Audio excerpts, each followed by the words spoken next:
Hey, hey, hey Tess, what else?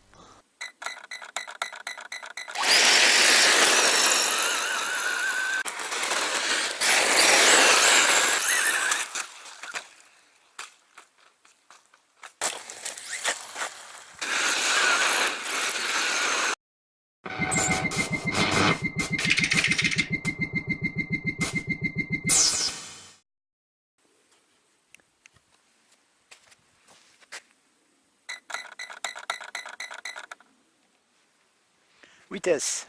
Bonjour à tous, RC Jeanne pour une nouvelle vidéo en voix off.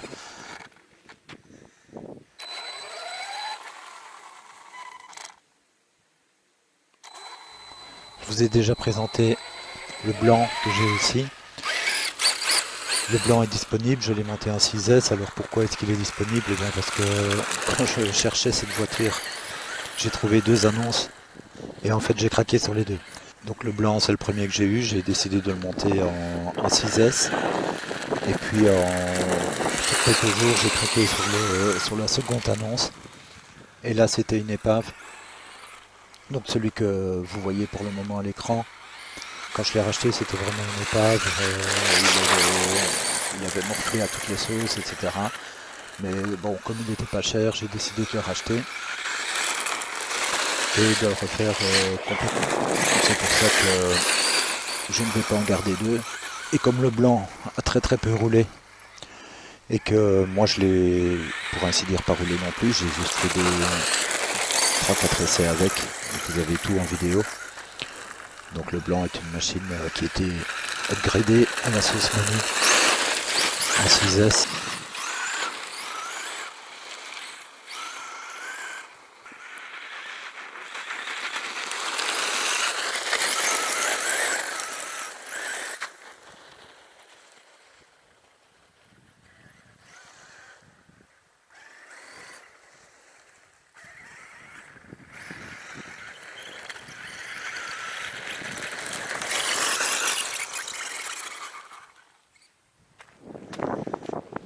Ah, je crois que j'ai pris un caillou quelque part.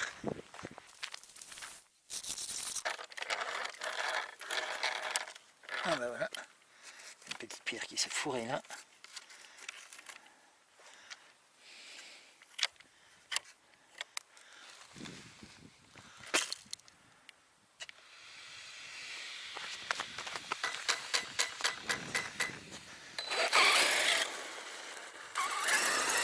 Je vous ferai une autre vidéo pour vous montrer comment cette machine était quand je l'ai achetée et comment elle est maintenant, un peu plus en détail avec des plus belles photos.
Vu que c'est la machine que je garde, je me lâche un petit peu plus qu'avec la blanche. Et voilà la première gamelle, première grosse gamelle. J'ai remis au ralenti ici. On voit bien que c'est quand même une grosse gamelle. Mais le Scorpion est une machine solide. Une fois que les défauts de conception ont été gommés. Ici on voit bien le châssis. Donc comme je vous dis, c'était une épave quand je l'ai acheté. Le châssis était très griffé et au lieu de le laisser noir en dessous, j'ai préféré enlever cette couche de noir afin qu'il soit uni. Et donc comme ça le bas est en couleur à lui. Ça évite aussi d'avoir des griffes supplémentaires puisque là on est dans la matière. S'il y a une griffe, ça ne se verra plus des masses. Là ici je ne suis jamais à fond, il n'y a pas besoin. La puissance est vraiment overkill. On voit d'ailleurs aux traces qui sont laissées par les pneus. Ici je suis avec les pneus Backlands et on voit qu'à chaque coup de gaz, ça fait des véritables petites tranchées. Vous voyez les traces que ça laisse. Alors ici on a une seconde gamelle. Un peu moins grave mais sans souci pour le Scorpion. Que j'ai bien protégé avec le pare-choc RPM qui est normalement destiné au HPI Baja. Il y a aussi le pare-choc RPM du slash 4x4 qui aurait pu convenir mais que je trouvais moins bien. Il est un petit peu moins cher mais il est en noir brillant tandis que celui du HPI Baja est en noir mat et je trouve que personnellement qu'il donne mieux sur le Scorpion.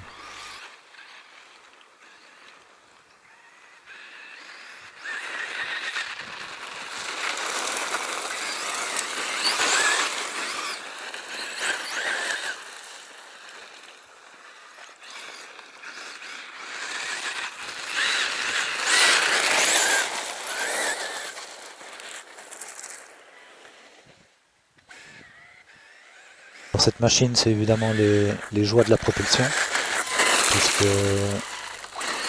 toutes mes machines tout-terrain sont en 4x4. Et la raison pour laquelle j'ai acheté les Scorpions, c'était vraiment pour avoir retrouvé un plaisir de conduite en 4x2, surtout avec une puissance pareille. Si on a un peu trop de gaz, ça part tout de suite en tête à queue. Donc il faut vraiment gérer. Et puis il y a beaucoup de glisse, j'adore ça la glisse. Si vous avez vu mes autres vidéos, vous êtes au courant. S'il n'y a pas de glisse, pour moi c'est pas très amusant. Et ça va bien sûr à l'encontre de la compétition, puisque quand on glisse on perd du temps. Et quand on glisse pas, pour moi c'est beaucoup moins fun. Donc je préfère évidemment rester en loisir et prendre du plaisir.